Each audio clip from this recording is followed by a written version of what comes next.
Welcome to Two Millennials and Mom, where we bring you engaging conversations and respectful disagreement across the social spectrum. Injected with the quirks of everyday life. Grow up as we navigate the complexities of this modern world with all the humor and warmth we can muster. And the occasional gentle ribbing. We're glad you're here. Happy listening. When I hear the question, where did integrity go? I keep thinking, did it actually go somewhere, or did we just stop paying attention to it? Because to me, integrity has always been pretty simple. It's honesty. It's doing what you say you're going to do. It's being accountable for your actions. But now I find myself wondering, are we dealing with a lack of integrity or a lack of accountability, or worse, a willful kind of ignorance? And I wrestle with this idea that maybe people aren't confused. Maybe they just don't feel responsible anymore. I don't know that this is brand new. I think some of this has always existed, but it feels worse now because we've stopped valuing integrity the way that we used to. Somewhere along the way, we made it acceptable to behave badly and just shrug it off. We've normalized selfishness. We've normalized disrespect. And as a mom, I can't help but think about where that starts. If you don't teach kids right and wrong, if you teach them that everybody wins no matter what, eventually that shows up in the real world. And the real world doesn't work that way. So maybe we did sell integrity, but part of me wonders if we didn't sell it, maybe we just slowly let it slip away because we stopped guarding it.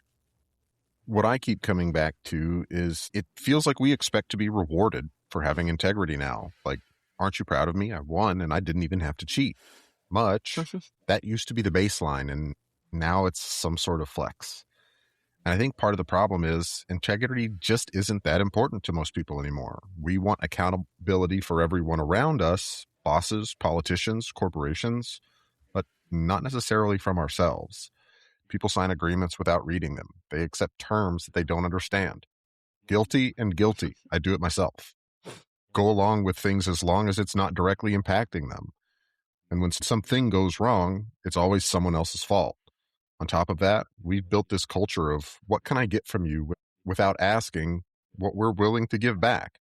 Honestly, I think we've even rewarded people for being jerks. The louder, more ruthless, more shameless you are, the more attention you get. But I don't think it's just individuals. I think money and power have helped pull integrity right out from under us. Institutions stopped prioritizing character and started prioritizing profit. And we let them. And once that shift happened, everything downstream changed. So maybe the real question isn't just where integrity went. It's who decided it wasn't valuable anymore and why. When I think about integrity, I think about one really simple question. Who are you when no one's watching? Because that's the real test, right? Not when people are clapping for you, not when it's getting posted online, but when there's no audience, no accountability, and no social reward. And what's wild is we're living in a time where we put everything online. Every opinion, every moment, every performance. And somehow integrity feels harder today than ever before. I think part of it is that we've actually made it more beneficial to be awful. We reward outrage. We reward bad behavior. We reward people dodging responsibility. Sometimes we even reward stupidity. I mean, we live in a culture where people can do something reckless and then get paid for it. I'm thinking about the woman who sued McDonald's for her coffee being too hot. We're rewarding stupidity. And when you incentivize the wrong behavior long enough, you start eroding the values that used to hold everything together. We've built systems where greed drives decisions, attention drives value, and consequences feel so optional. So when people ask where integrity went, I don't know if it disappeared. I think that we slowly built a world where integrity just stopped paying off. Welcome to Two Millennials and Mom. I'm Callie. I'm Cole. And I'm Mom. You know, I think that's an interesting thought there, Gig, because I don't think integrity stopped paying off. I think there's an illusion that there are things that pay off better than integrity. And in the short term, I think that's probably true. But in the long term, if you don't have integrity, people are going to stop wanting to deal with you. I think that that's true. I can go there with you. Where I start to struggle is we have become such an instant gratification society. I want it and I want it now. And so I think that integrity, even having it, has become a back burner item. I don't think Yeah. that it is a forefront thought method of living your everyday life for most people anymore. Yeah. Well, I mean, we don't, like you said, we don't think about maybe I'm going to have to cross this bridge later. We just burn it. I don't know. I'm thinking about, I mean, if we look, Zuckerberg has spent hours this week being questioned about the harmful, and did he know that it was going to be harmful to kids, and saying that it wasn't. But we ignore that. Even if we feel like it is harmful, we kind of ignore it for the sake of, I mean, it's fun and it's addicting, and, you know, we can get our news here and this is what we do. And we allow that. Yeah, What I does mean, that say about us? I mean, if you look at it from another lens, I mean, we're talking about addiction and negative side effects. Well, take a look at, I mean, pharmaceutical ads. You can go and every 30 seconds, you're getting an ad for something that cures eczema. And the side effects are heart palpitations, death, stroke. I mean, and I'm not trying to like make light of eczema, but if those are the side effects, I think I'll be itchy. Yeah. So let's take a second and define integrity, because I feel like even in the intros there, we all had 3 kind of different takes on it. And so I went to the Oxford Dictionary to really define it for us. It says, the quality of being honest and having strong moral principles, moral uprightness, the state of being whole and undivided.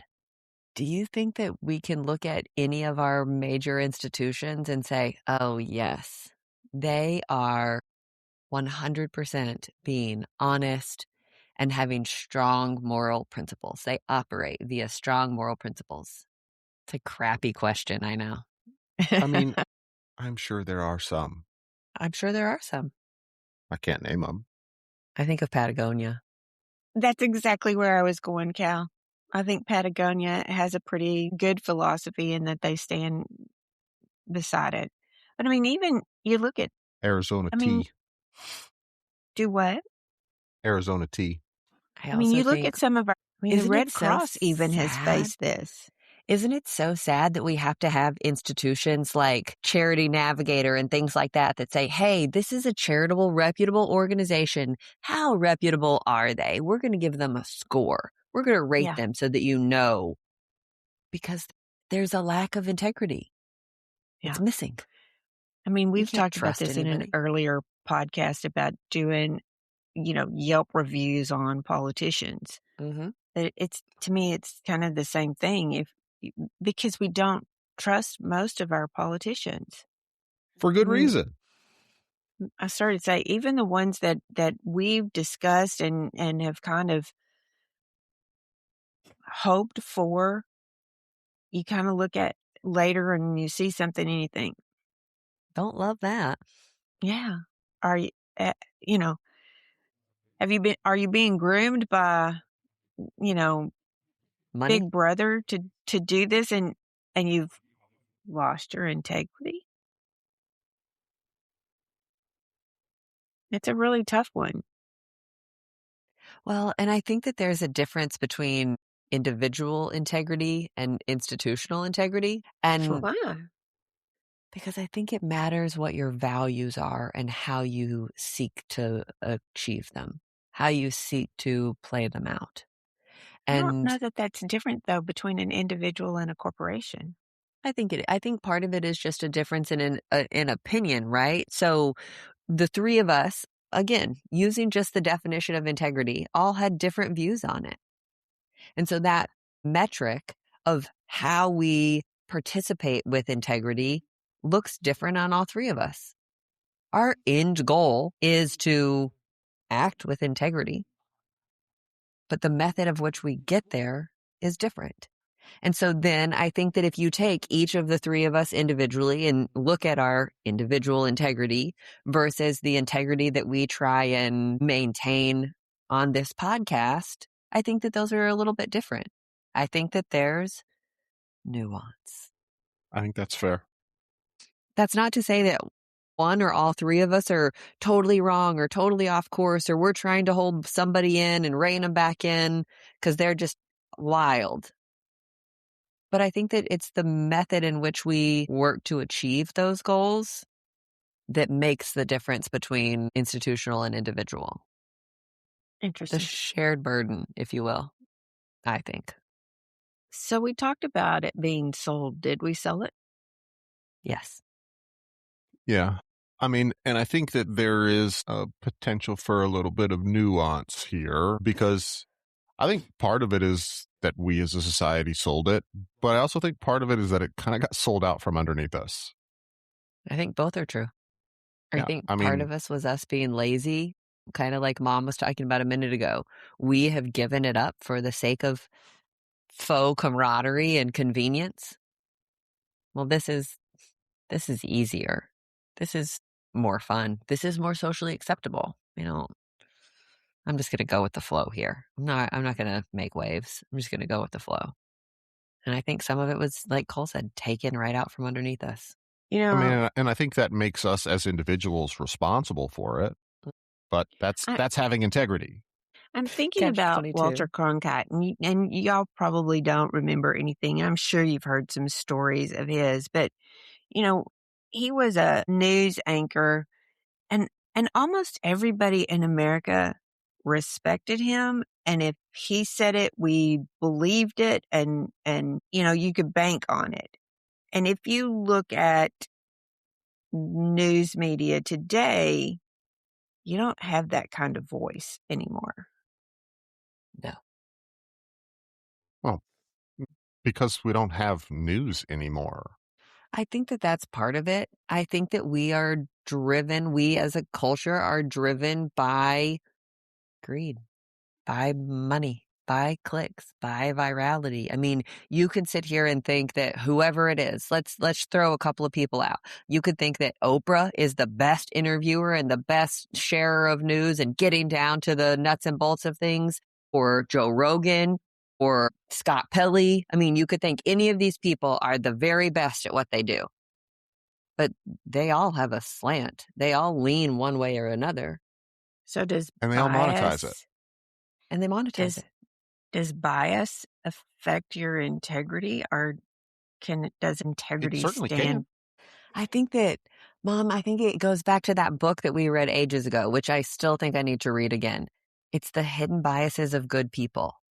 Just because you think that you're trying to do the right thing doesn't always make it the right thing. Just because you're benefiting and profiting from doing anything, good, bad, right, wrong, indifferent, doesn't always make you a bad person, have a lack of integrity, but it does show your motivation. Incentivize you. Yeah. Maybe I could make a little bit more if I just fibbed a little bit. Maybe I could make a little bit more if I wasn't quite so black and white on this.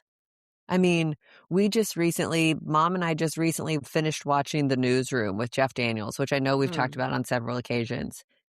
There was a constant battle. Fictitious, get it? Point remains. But there was a constant battle of, well, that is not the most interesting thing, and people don't want to watch it if it's not the most interesting thing. So we have to give up some of our journalistic integrity for ratings to get more viewers. Or not. And I mean, Dad and I are also watching it, and we're only a few episodes in, and that's already a constant theme of, hey, what's our job? We report the news, not what gets the most clicks, not what gets the most views. I mean, there's a part in there where I guess the director, one of the head honchos of the network, says, don't pay attention to the ratings. That's not what we're here for. We're here to tell people the truth. I think if we all took that mentality of we're seeking the truth, we're not seeking to be polarized or brainwashed or agreed with. We're not seeking all of those comfortable things. We're seeking the truth. I think it'd be a different world. But here's the thing, and we've talked about this before. The truth and my truth. Yes. And that's based on biases and algorithms and echo chambers. So because it can't just be a one-off thing. Oh, Callie's decided that she's only going to seek the truth. She's going to forego her truth. And that's just going to fix it all. It doesn't work that way. It's kind of an all or nothing deal. We all say, we're not accepting that. No, do better, news. Give us the actual facts. Don't give us your opinions. Don't give us all of these little pieces of story and because they're more exciting or because they're going to cause more drama or we're going to tune in. Just give us the facts and let us form our own opinions. But if we don't all step up to that plate, is it for naught? We've mentioned Tangle on here and that we read that pretty regularly and that the thing that we like about it is that they present both sides and try to do evenly. And yet Isaac, who's the head of that, has mentioned on numerous occasions people will leave because he said this. So people on the left leave because, they think he's catered too much to this one, or they leave on the right and it's the same story and the same thing, but it's just perceived so very differently that, and I think he's working very hard to have integrity in what he's reporting. I really do. I think he tries really hard, but it is all a perception sometimes. So I don't know if, I don't know if bias was sold or if we just lost the perspective of what it is. No, I think it's both. Yeah, I do too. I mean, my question is, if we sold it, who did we sell it to? Money and power. I mean, we sold it to Hollywood. We sold it to Wall Street. We sold it to Washington. Well, and I can guarantee you, we're not going to get it back for the same price. Oh, Lord, no. Good luck. Yeah, I totally agree. Well, and I think that there's an old adage about buy once, cry once. Suck it up, buy it one time, spend the money, and you don't have to do it anymore. That isn't an option anymore. We are going to continue paying the price of this for eons. Got a little mini weird thought for you here that relates quite directly to that part of our conversation. I was talking to a buddy of mine earlier this week and I went through and did the math. I was thinking and I started trying to find, and oddly, this is not something that is just super easy to, it's not on the first page of Google results when you look. What's the average cost of a House of Representatives seat? A Senate seat? But I was taking a look at how many of those seats would you need if you had a grassroots movement with one specific goal in mind? Say, hey, we want to get elected to do this one specific thing. We want to accomplish one objective, and we aren't running on any other platform. We are just going to pass term limits, was the example that we were talking about. And I mean, the short answer is you would have to have enough people and enough money and approximately $10 billion to get that. It's like 269, 270 House of Representatives seats and 67 Senate spots. And it's crazy because you can find the top 10 most expensive, but I wasn't really able to find the average campaign cost for those particular seats, and I'm sure it varies widely. A House of Representatives slot in Texas is probably much more expensive than a House of Representatives slot in Rhode Island, for example. Well, and it's not like it's really a clean path of how all of that money comes around either. Also very true, but 10 billion and maybe we could do something. Maybe, and maybe we could do something. Yeah, that's if you could get that much agreement with that many people to have one agenda item. It's crazy to me. And the ripple effects of any situation, every situation that we're in, are so broad and wide. I mean, just fast. really, yes. I mean, really, really felt by so many people. I just sit here scratching my head going, why is this not important to more people? This impacts you so directly. Sitting here and taking this situation or this kind of stance of, oh, I'm apolitical. Why? Hey, I'm just going to bury my head in the sand. Call it a day. It all impacts you. Every single bit of it impacts you. It's just a matter of how much you want to admit that. I mean, It scares me. maybe you sleep better when you're not worrying about it. For how long? Till you have kids? Till you have grandkids? Till you're broke? Sure. I mean, think about there were not that many years ago, there was a whole thing about we want to leave the planet in good shape for our grandchildren. And now then we have an administration has cut out all of those clean green things. Fuck them. We're here. We're living for today. Kind of. There's another side to that coin, though, because there's a lot of evidence that many of those initiatives were money laundering schemes. So it depends on who you ask and what they think. I'm all for conservation, don't get me wrong. I love the great outdoors. But we pumped billions, if not trillions of dollars into renewable energy, and what came out of it? Well, the Landfills. hole over in the ozone layer shrunk significantly. I think that's worth noting. Okay, fair enough. I mean, And that was the goal. Part of the goal. part of the goal.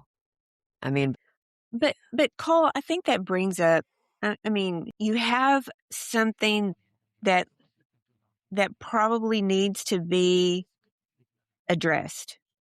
But we can't even count on the people addressing that having integrity, doing it with the best of intentions, because there's so much scamming going on and no Cali greed accountability. going on that even if you have, I mean, this is going to probably get me in trouble, but look at Christianity.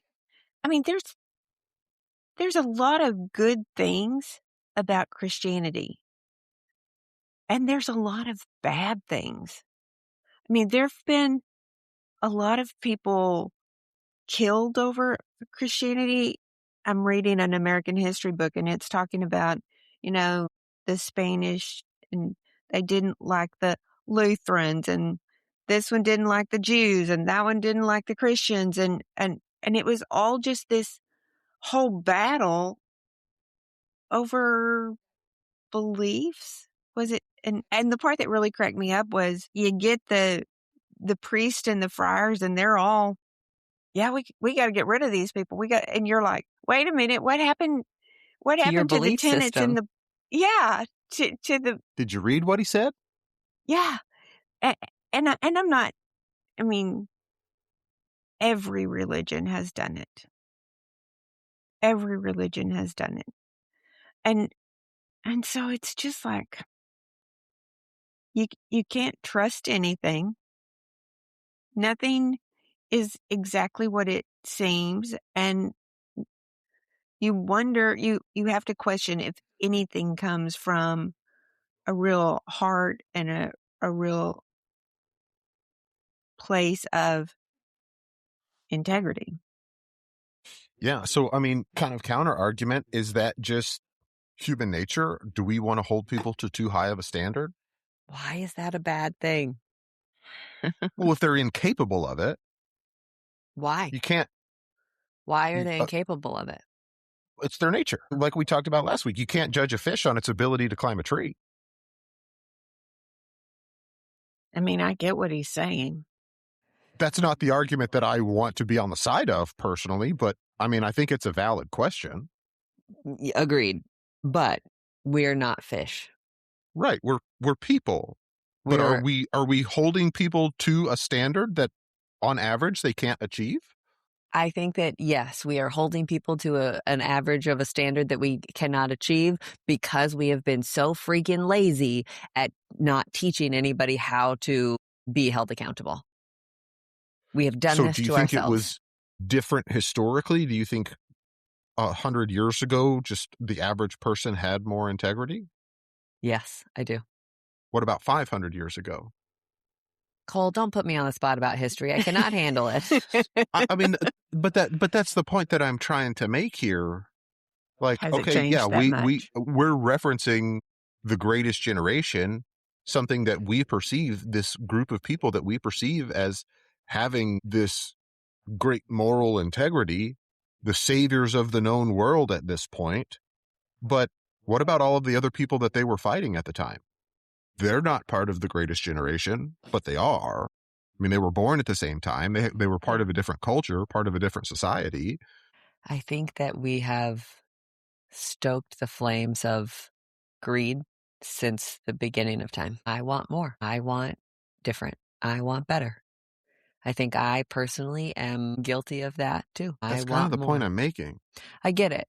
But I think that if we do that with, if we want better and want more with a sense of compassion for other people, that we are better off, that we have a fighting chance. I think that if you allow yourself to lean into greed being the motivator, that's when you start getting in trouble. And I think that you can look, again, Callie is not the world's biggest history book over here, but I think if you look at any kind of conflict in history, it all stems from greed. I want I don't more. disagree with you. But for some people, it paid off. And they got better at everyone else's expense. But that's my point. We did it by leaning into greed. Sure. So I guess what I'm trying to make is a philosophical argument to challenge that thought. Because I don't disagree with you. I do think it stems from greed. But is that wrong? And if so, why? I mean, is the lion wrong for killing the gazelle? Yeah, my question is more of, can you do anything to teach that differently? Can you do anything to change that? Or, Cole, like you said, is that just human nature and this is How where it we're at? is. And it's not going to get any better. And, do I have rose-colored glasses on about the greatest generation? Were they not the greatest? I mean, we've talked about issues that happened during that period of time that puts a shadow on some of that. So is integrity just a myth? I hope not. Can you stand up with your own integrity and it mean something? I certainly try to. I guess when you say, who does it mean something to? Me. Yeah. That's the first person. And then I think it's a domino effect after that. Me, and then the people closest to me, and then the people closest to them, and then the people further out and further out and further out. I think it all is very, very tangentially related. And here's my thought on that. If you don't even try, what kind of chaos do we have? And that's a scary thought. I got one of the nicest compliments I've ever received this past week. Somebody said to me, Callie, you are so incredibly polite all of the time. I feel like an asshole because you say please and thank you to everyone. And my pride point that I took away from that wasn't, I'm better than them. It was that me being kind and me being polite to other people, strangers. We were at a Chick-fil-A. Strangers, that it had an impact on somebody else. And so, yeah, I think that it makes a difference. Yep. Can it go viral? I think in our good news story, we're about to see that it is. I think it has an impact. I think that isn't that how a grassroots movement starts? One single blade, and then it grows and grows and grows. So yeah, I don't buy into the whole, well, this has been this way for forever, and so I think that that's just how it's going to be. I think that that's an incredibly nihilistic perspective to take, and I don't like it. Truth be told, it Yeah. makes me really, really angry because I want more for all of us. I want more for this world. I want better for me and y'all and the people around us and our nieces and nephews and grandkids and future generations. And so you better believe I'm going to do anything and everything that I can to bust my ass to act with integrity and gratitude and graciousness. And I'm going to fail. And I'm going to get up and try again. And maybe that is just my weird little heart over here. But I am very, very, very confident that it means something and that it matters. And I will continue doing it until I die. Because I don't want to see the alternative. I just was thinking the alternative is just chaos. I'm not willing to give in to that. Yeah. I'm just not. I think if we don't fight for it and we don't stand up for it, we are at a much greater loss. Who will? Yeah. It's a great point. It needs to be me. Yeah. Yeah. So let's kind of switch gears a little bit. So we're talking about the integrity being sold or being traded in or pulled out from under us, all of these things. Why do you think that that has happened? Do you think that that has happened for just the comfort factor? Well, it's easier, hurts think less. I mean, I all think of it's it. the incentive structure. Which is? It's easier to win by cheating. It's so funny. So I think often, somebody will share a story about their house getting broken into or their car getting broken into or something that bad guys, criminals, thieves are doing. And I think about it every single time. If they spent as much time, the thieves, if they spent as much time and effort going and doing something productive as they do doing nefarious things out here, we would all be fine. Everything would be fine. I feel that way about scammers. Yes. All of the things that you have to do, the points that you have to hit to be successful as a scammer, what if that was turned to good? I mean, But think then about there's all of the Cole's effort. point, That's all human we know. nature. We are so freaking capable. You guys, it is 2026. We have smartphones in our pockets. We have everything at our fingertips. We can do this. We don't have to succumb to the suckiness of shit. We can do better. I believe that. Is it going to be easy? Nope. Is it going to hurt sometimes? Yes, it is. Yeah. Is the alternative too? Uh-huh. But this at least has a light at the end of the tunnel. Yeah, but not everybody can see that light. Like, I get what you're saying. I do. Then grab my hand and I will drag your ass into it. But Callie, they can't. They don't know you. That's what we're doing this podcast for. Here I am, Callie. You can find me on Instagram. I'll pull you into the light. I'm willing to do that because I think it's worth it.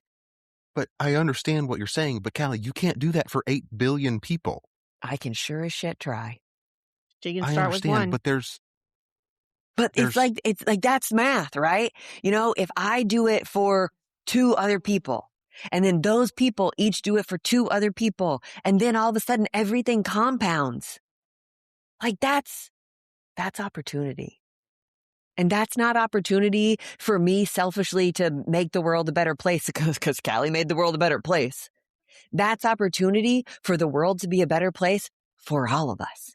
That every single one of us gets to enjoy. That every one of us gets to have a little bit more faith in ourselves, in each other, in our institutions, in everything around us. I'm And sitting I here can't do looking it at, all. But I'm I can sitting sure here shit try. looking.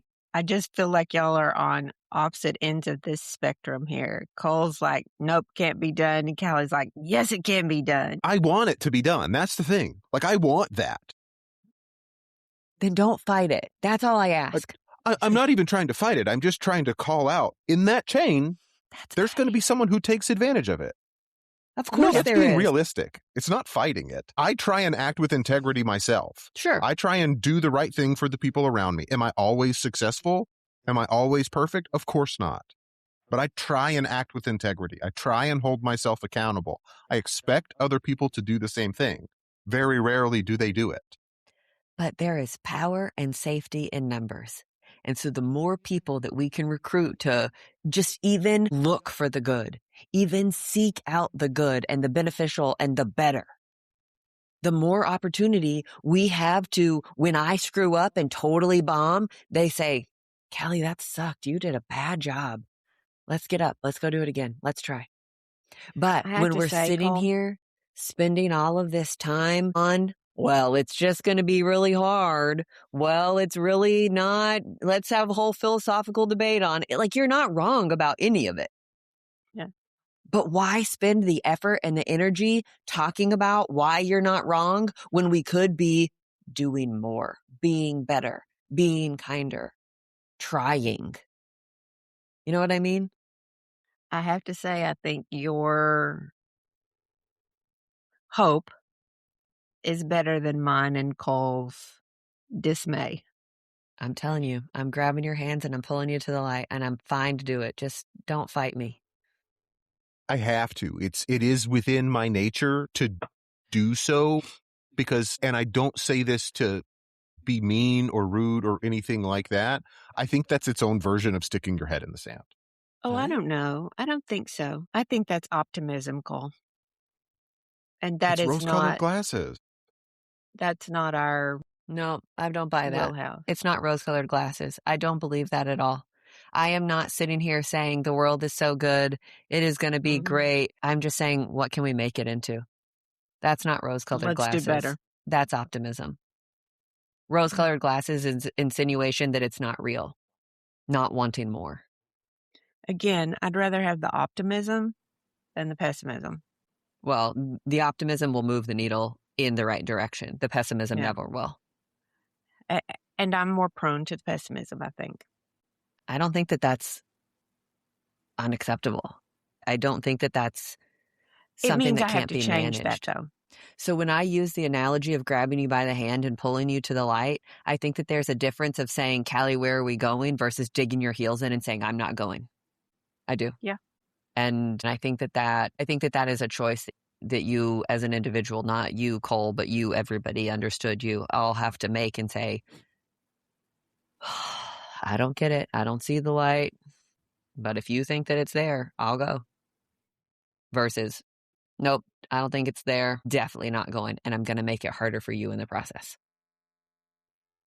I think Cole just sees those people who say, come on, I can take you to the light, and they're full of crap. And I'm not saying that Callie is one of those people. And I want to try and illustrate this using the same analogy, because what I'm saying is, yeah, I'll go with you. But Callie, I'm concerned that this place doesn't exist. Okay. Cool. Which is fine. Which is totally fine. That is, I will go with you, but I'm not digging my heels in saying we're not going. And I get that you don't think it exists, and that's fine. But here's the cool part. As you are not digging your heels in, and as I am pulling you into this direction, I am 100% confident that your life will not get worse. I'm not. As long as you're still willing to go, because staying where you are, being stagnant, descending into further nastiness, which is happening in lots and lots of ways and facets around us, isn't going to make it any better either. So you got to make the choice. This is a Wizard of Oz story. Dorothy's on the yellow brick road to get home. The lion's on the yellow brick road to get more courage. The Tin Man wants a heart.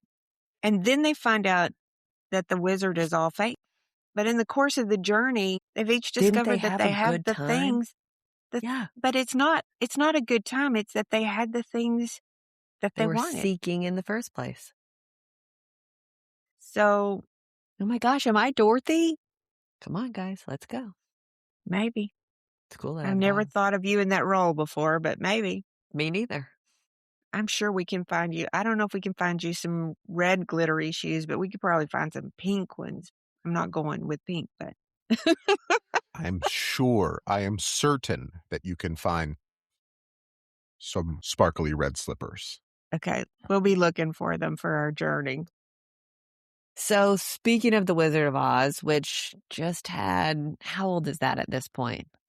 1939. Goodness. So speaking of that perspective, let's go ahead and switch into looking at all of this integrity, lack thereof, from a generational perspective. I would love to kind of hear what, Mom, you think has changed over the course of your lifetime in terms of integrity and how that is all perceived. I think the first thing that comes to mind is that I think businesses have changed and less inclined to take care of their people and more inclined to take care of their bottom line. And I think that's a big one. And I do think that there are companies out there that still have a good mission statement and are trying, for healthcare, for me, that means taking care of the patient. And if you put that number one and then you handle your employees well, you're going to have a positive effect. But if you do that and you aren't really worried about the patient, and, the employees will get by because, it's a mobile deal, so they can go somewhere else if they don't like what you're doing here. That's a big difference. And so I think that's part of it.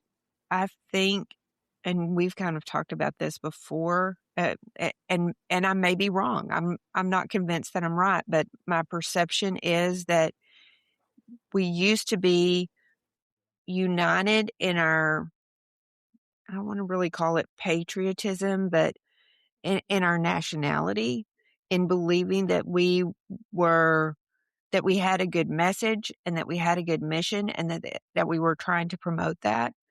And I'm very disappointed in finding out that how much of that was shadowed or incorrect. But I still think, maybe this is just me generationally, I still think it's a good message. And we've talked about this. I still think that there are benefits of being an American. Do I think that we can be arrogant and yes, I do. But if you look at this country or what this country has stood for, there's a good message there. And I would like to see that message be popular again. And so I think that we had a philosophy that was similar enough for the majority of people that we were moving in one direction. And I certainly don't see that anymore at all. Yeah. Just to kind of tag on to that as a tiny tangent here, I was reading something earlier this week about how Americans are known for being really friendly. And so then they go to other countries and it's kind of frowned upon. And they're like, they're smiling and they're waving and they're making eye contact and talking to people and how weird that is perceived. Do you know how that started? Why that started? Because America was so diverse and made up of so many different people from different places. Because of all of the diversity, a smile became a way for people to interact and engage with others without breaking down the language barrier, because we knew we couldn't talk to each other. So it became our symbol for, hi, I acknowledge you, but I can't talk to you. I don't know how to speak your language. Really weird tangent based on that tangent. And maybe this is why people consider Americans aggressive. A smile naturally is an aggressive facial expression. Showing how do dogs show aggression? They show their teeth. It's just kind of a weird thought in the middle of that. But it's strange how we have adapted and changed that to be like a pleasant greeting when we can't communicate with someone. So give me the millennial perspective here. We've talked about this on a couple of occasions. I think that we have come into our own, especially into adulthood, with no sense of trust. We have watched everything that was promised to us and that was planned for us and that was going to make us better and make us successful all be annihilated. Bullshit.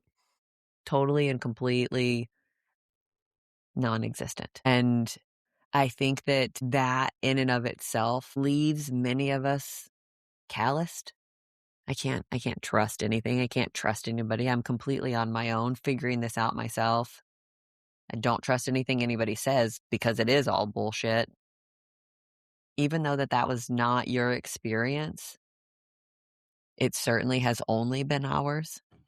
It has been our only experience in many, many, many facets of everyday life. So I think that again, you kind of have a choice here. You can stay calloused and say, I'm just going to protect myself. And I think that you can see the impact of that. We have become much more selfish people.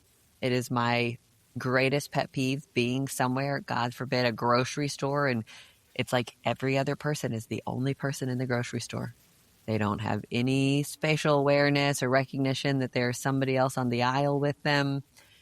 And I think that stems from we couldn't trust anybody and we had to figure it out on our own. We had to carve a new path. And that irritates me. Optimism, part of it, selfishness, frustrating. But I think that we have the opportunity to choose to do better, to choose to address those things. I mean, we've talked about it before. Millennials were very, very adamant about getting therapy and addressing mental health issues and not just saying, oh, well, that is how it is, about trying to do something about it. And have we all succeeded every single time? No, of course not. But we're trying. And I think that in and of itself comes and stems from a sense of optimism, which I think we have every reason not to have. So, Cole, your perspective from there? I mean, it's pretty much the same. Again, I'm not as optimistic as Callie, but in general, yeah, I think we've basically grown up in a society that I don't think they knew they were lying to us. I think they got sold the same bullshit. So do you think millennials have any have any desire to have integrity? If you've not seen it, if you've not been shown an example of it, if you've not seen it work in society, do you even want a part of it? See, I feel like we have been shown great examples. I mean, what generation grew up with more superheroes than we did? Superheroes that did the right thing. Are you talking and some that didn't? Marvel, Sure. or are you talking all of it? I mean, you're talking about, Marvel, Disney princesses, Star Wars, whatever it is, they all make mistakes. Taylor Swift. None of them are perfect. Sure. None of them are perfect. But I mean, we have lots of examples of integrity. I mean, you've got the littlest hobbit, Frodo, who walks barefoot basically across the entire known world with an evil magic ring that is tempting him the entire time wrapped around his neck, almost loses to it repeatedly, and in the very end, destroys it. I mean, you have the entire story of Luke Skywalker, which we don't have time to tell today. Thank you. We have examples. Maybe they're not realistic ones, but there are a lot of... Those are all fiction. Do you think that they were fiction because, Mom, your generation could see it? Hey, we are missing this. We're lacking this. So we're going to write about them. We're going to make them up instead. I think every generation wants heroes. And a hero has to have integrity to be a hero. Who were the heroes of Mama's generation? I'm going to say probably people like Roosevelt or I think they were their own right. heroes to some extent. I don't think they knew that, though. Yes, I don't disagree, but I Yeah. don't think that they knew that. I think they were heroes to each other. I think though, because I think my granddad was definitely a man of integrity. I mean, he said what he meant. He did what he said he was going to do. His word was good. I don't think he looked at himself and said, I have integrity. I don't think it was an issue. There were so many other people around him who also had integrity, and that's what was expected of him, that I don't think it was an outlier.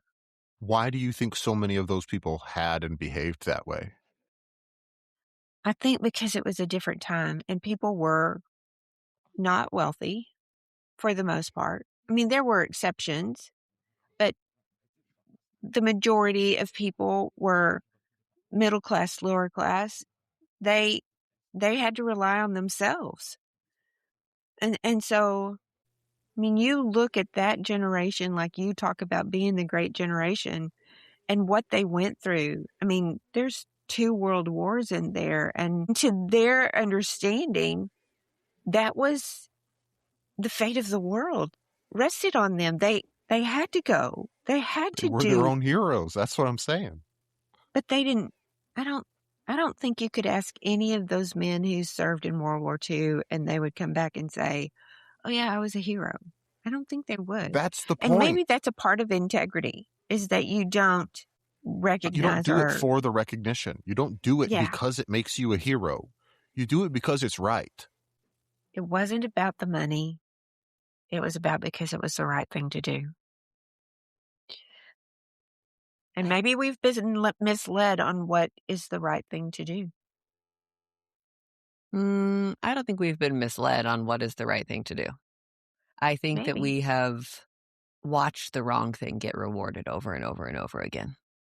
Again, I go back to the woman suing McDonald's for the coffee that was too hot. We're going to reward her, what, $14 million, something crazy? Yeah. Maybe it was only Cole, 2, but still, at the time. Cole, you brought up Ford and the case with the Dodge brothers. Dodge. Yeah. And the story behind that was that Ford wanted to pay his workers more and to Basically, he wanted invest to stop paying special dividends so that they could reinvest in the company and reinvest in their staff and their employees to improve their lives and reduce the prices of their products. And their shareholders. To be able to build more product. They were going to build a new plant, and the shareholders who had started their own automotive group fought him on that he couldn't spend that extra money on the company. He couldn't reinvest that money because it was due to the shareholders. And it did go, to the Michigan Supreme Court. And the shareholders won. And so, that's crazy to me, because if you're willing to invest in the company and improve the company and you're going to fight against that, granted, they had ulterior motives because they came out with their own company. So they were fighting a competitor, but that the Supreme Court sided with them, and that corporate law is still really based on that theory. See, we took that left turn, Cole, that we weren't supposed to take. We watched greed be incentivized. We watched the requirement for greed be mandated. Dude, that's even worse. Yeah. Ugh. I don't like that idea. Tough. Doesn't change the fact that it is. Ugh. Okay. Do we go to a weird thought from the try to land on something more positive? We've got a positive ending to today. Let's go to our Okay. weird thought. Oh, God, our Okay. weird thought isn't going to be positive. I'm just warning you guys. I'm Tough. scared. Get it out of the way now. Okay, here we go. So I had this thought the other day. We were talking about AI chatbots and everybody who's using them and people using them for therapy and all these things and the privacy of everything and whether or not who's in control of them and how they could have bias and all of this. My weird thought is this. What happens when the people who are using ChatGPT, Gemini, various AI models are the people in power? What happens when all of a sudden the president of the United States is saying, hey, I have this problem with so-and-so country. How should I address it? And how does that sway the line of thinking about the bias that is input into them in the first place? So here's my tangent for the day, and that is there was a judge, I can't remember where, the person was convicted of arson, and she used AI to write her apology letters to the people that she was convicted of arson, and she used AI, and the judge realized it. And the question there was, does she deserve a harsher sentence? Because she didn't apologize on her own. She didn't use her own gut to write the apology. She used AI to write the apology. And he was not as lenient with her because he did not think that she learned enough. He thought that she needed to do that on her own to learn something versus having AI write the apology. There's my I think tangent. he's probably right. I do too. I mean, look, But- here's the thing. Can I see a scenario where someone needs some help with an apology? Sure. But if you don't have enough remorse for burning someone's house down, that you need help saying, Sorry, I'm sorry? that's not the place to laugh, but you just said it funny. I mean, it kind of is. Like, it's one of those, you have to laugh or cry. Yeah. Yeah. So, I mean, to answer your question, do I think it's possible that maybe she needed help and she really had remorse for this and she is too stupid to write an apology? Maybe. Do I care? Not really. I have very little sympathy. It's like we said, I want to say it was last week. Ignorance is not an excuse. Yeah. It just isn't. Stupid is strong. I'm not sure that that's the nice way to go. But back to your question, Cal. Back to your question, Cal. Mama, hang on. I want to stop on this one real quick because I am like 98.5% certain that stupid is the exact right term descriptor here because, one, she's obviously been caught, charged, and convicted of arson and then used an AI to write her apology. I'm pretty confident that stupid is the right word. Would you take into consideration, if you're the judge, you found out that she used AI, would you take into consideration what her prompt was? I'm serious. Like, oh my God, I was a complete jerk. I did this. I shouldn't have done this. I need to write a really nice apology letter. I feel so bad about this. Please help me express that I understand that they lost everything and it's my fault. And I just suck at writing letters, but I want to do a really good job. Like, would you take into consideration her prompt, or was it just like, hey, write me an apology because this judge is going to let me off if I do that? I mean, would you take it in consideration? I mean, to be a good judge, yes, I think I would. Would you allow it to sway you one way or the other?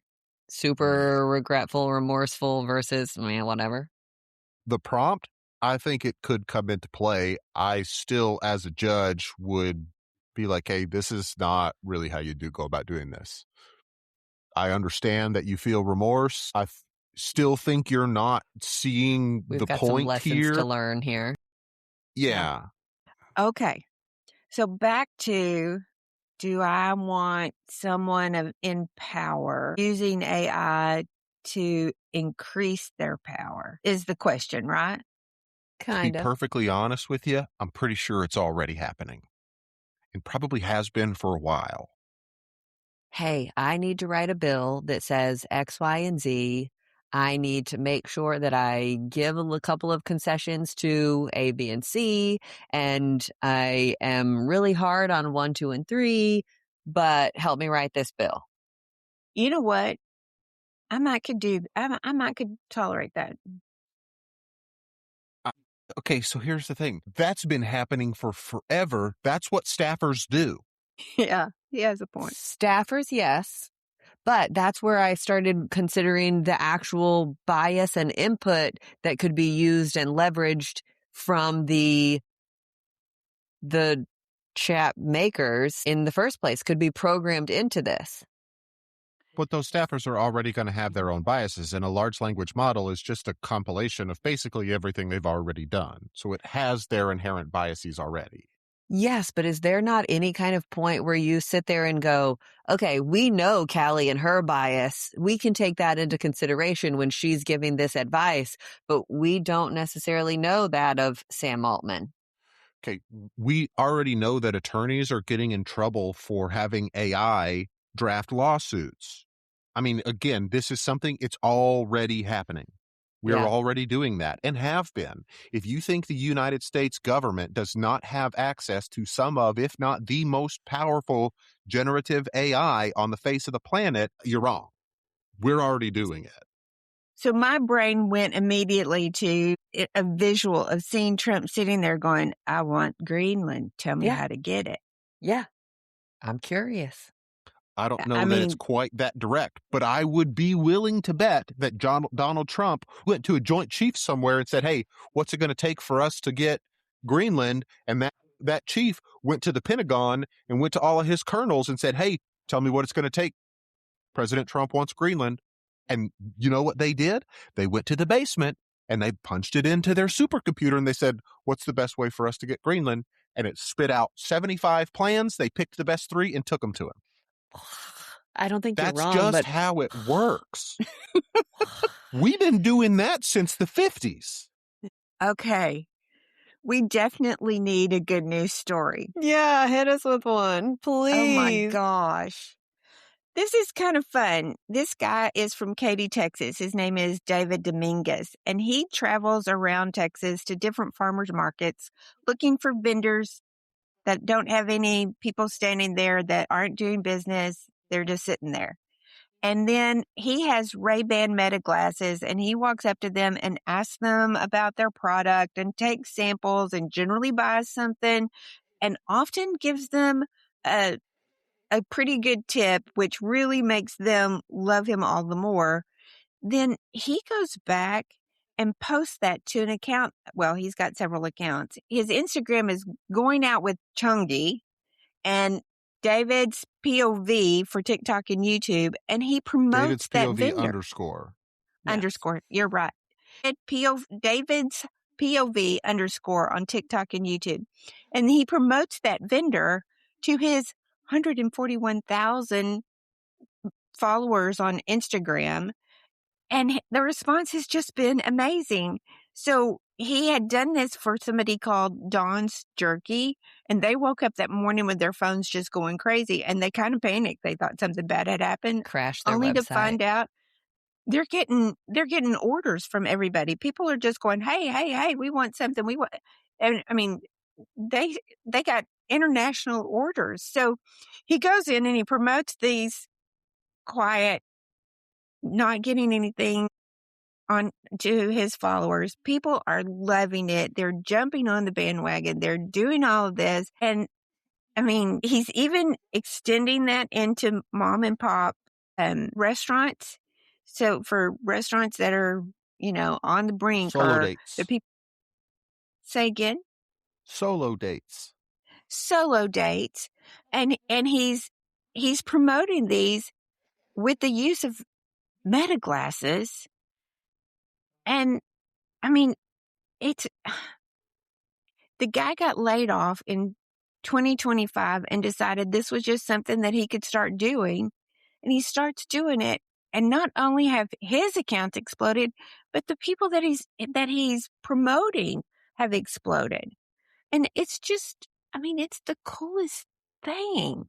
Well, and it's not some big, huge production. He walks up, he talks to him, says, "Hey, tell me about your stuff. Oh, yeah, I would love to try that. Oh, my God, that's really good. Yes, I'll take 2 bags. Here's this. Oh, you can't take a tip? Okay, well, then I'll take a 3rd bag. Thank you so much." I mean, they're just the most simple human interactions. I mean, the one you were talking about, Donna's jerky, she is really proud of what it is that she has. And he puts it out there and he tries 3 or 4. I mean, she gives him a piece of each of these different ones. And I mean, she tells him all about them and a little bit about the process without any kind of fluff. It's just, hey, this is what I do. And this is why it was important to me. And this is what is part of our brand consistency and why it's important to us. I hope you enjoy it. They're not long. No. They're not, I mean, they're just really interaction between him and the vendor. And then he posts it online and people are loving it and going crazy and promoting these vendors from afar. It's the cool, I mean, I'm ready to go get Meta glasses and I could do this. I could do these little mom and pop restaurants that nobody knows. I mean, such a fun idea and such a fun way for him to do something positive. Somebody posted on one of his videos on TikTok, maybe. I don't remember which one I was looking at. It was like, this is what influencers are supposed to be doing. This is how you wield your influence. And I just went, yep, I agree. Like, it's just good. It's just good. So go check him out. Going Out with Chunga or David's POV _ and just check it out. I think it's Chungi, just a heads up. Yeah, See Going you Out with in Chungi. No spaces. GY. I'll link them in the show notes. That'd be better. I love you guys. Act with integrity. I'll go with you, Cal.